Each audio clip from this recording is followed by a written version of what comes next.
ধরুন এক বিশাল মরুভূমি, চারিদিক নীরব, আর তার মাঝে দাঁড়িয়ে এক বিশাল দেহী পালোয়ান। তার মুখে আত্মবিশ্বাস, শরীর জুড়ে শক্তির সঞ্চার। কেউ তাকে হারাতে পারেনি কখনো। কিন্তু আজ তার সামনে একজন মানুষ দাঁড়িয়েছেন, যিনি দেখতে একেবারে সাধারণ। এই মানুষটি কি পারবেন তাকে হারাতে? হ্যাঁ বন্ধুরা, আজকে এই ভিডিওতে আমরা জানবো ইতিহাসে সেই বিস্ময়কর মুহূর্ত যখন রাসূলুল্লাহ হযরত মুহাম্মদ সাল্লাল্লাহু আলাইহি সাল্লাম কুস্তি করলেন রুকানা নামক এক অপ্রতিরোধ্য কুস্তিগীরের সাথে। আরবের পুরনো সমাজে শক্তি ছিল মর্যাদা, কুস্তি ছিল সম্মানের খেলা। যে বেশি শক্তিশালী সেই বেশি সম্মানিত। এখানে বাস করতেন একজন মানুষ, রুকানা ইবনে আবদে ইয়াজিদ। তিনি ছিলেন মক্কার সবচেয়ে নামকরা কুস্তিগীর। ইতিহাস বলে তাকে কেউ কখনো হারাতে পারেনি। উনি ছিলেন সুঠাম দেহের, চড়া বক্ষের, পেশিবহুল ও প্রচন্ড আত্মবিশ্বাসী একজন মানুষ। লোকেরা বলতো, যদি রুকানার উপর পাহাড় পড়ে যায়, পাহাড়টাই গুড়িয়ে যাবে। তার অহংকার ছিল সীমাহীন। ইসলাম ও নবীজিকে সে অবজ্ঞা করত, কারণ তার চোখে ইসলাম ছিল দুর্বলদের জন্য। মহানবী হযরত মুহাম্মদ সাল্লাল্লাহু আলাইহি ওয়াসাল্লাম ছিলেন দয়ালু, শান্তিপ্রিয় ও অত্যন্ত মার্জিত ব্যক্তিত্বের অধিকারী। সাল্লাল্লাহু আলাইহি ওয়াসাল্লাম রুকানাকে একান্তে পেলেন মরুভূমির একটি প্রান্তে।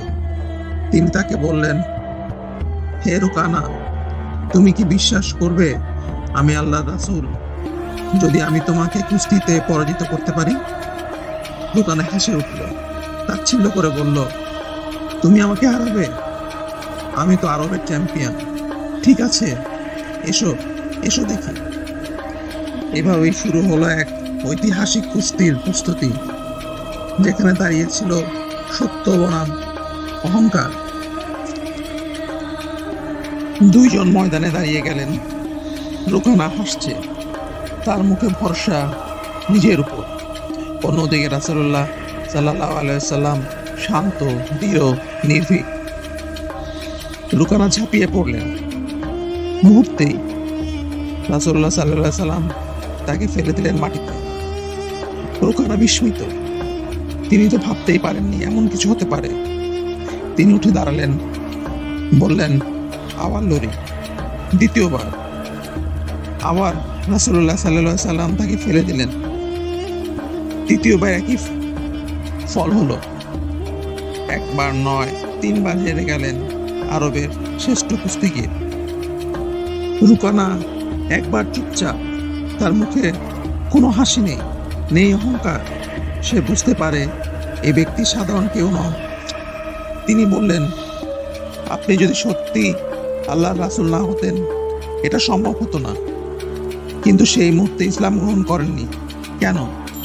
রুকানা বললেন, আমি জানি আপনি সত্যি বলছেন, কিন্তু আমি যদি এখন ইসলাম গ্রহণ করি, পুরা কুরাইশ আমার পেছনে লাগবে, আমি লজ্জা পাবো, লোকেরা হাসবে।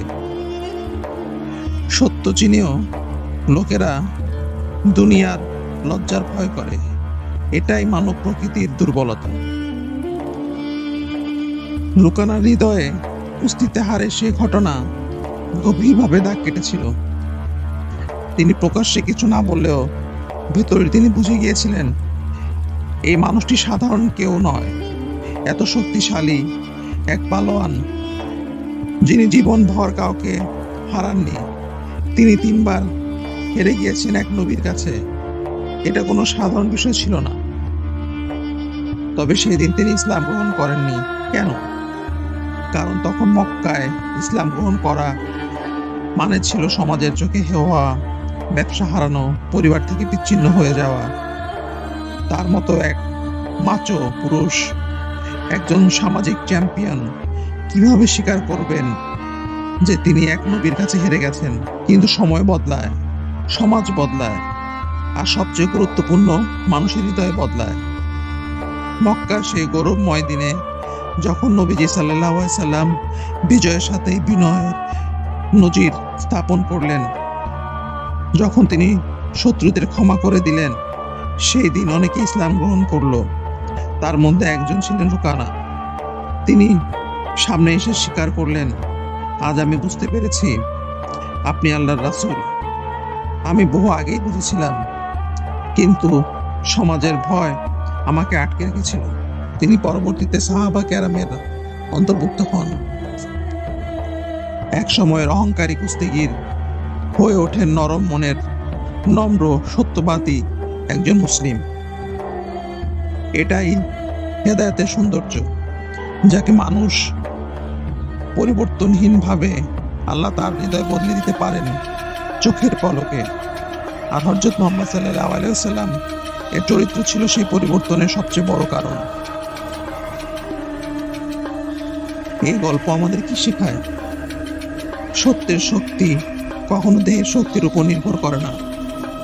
আল্লাহ চাইলে সবচেয়ে অহংকারী মানুষকেও সত্যে ফিরে আসে।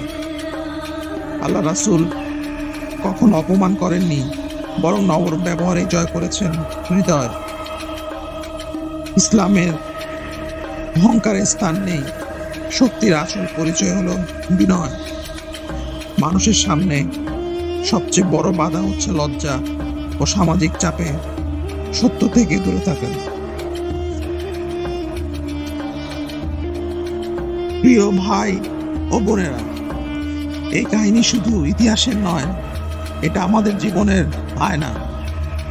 আমাদের সবার মাঝে এক রুকানা আছে, এক অহংকার, এক ভয়, এক দ্বিধা। আমরা কি সেই অহংকারকে পরাজিত করতে পারবো? আসুন সত্যকে গ্রহণ করি, বিনয় অবলম্বন করি এবং রাসূলুল্লাহ সাল্লাল্লাহু আলাইহি ওয়াসাল্লামের আদর্শকে অনুসরণ করি। আপনি যদি এমন আরো হৃদয়স্পর্শী ইসলামী কাহিনী শুনতে চান, তাহলে এখনই সাবস্ক্রাইব করুন আমাদের চ্যানেল। ভিডিওটি ভালো লাগলে লাইক দিন এবং কমেন্ট লিখে জানান এই কাহিনী থেকে আপনি কি শিখলেন। আল্লাহ আমাদের সবাইকে সত্যের পথে রাখুন। আসসালামু আলাইকুম ওয়া রাহমাতুল্লাহি ওয়া বারাকাতুহু।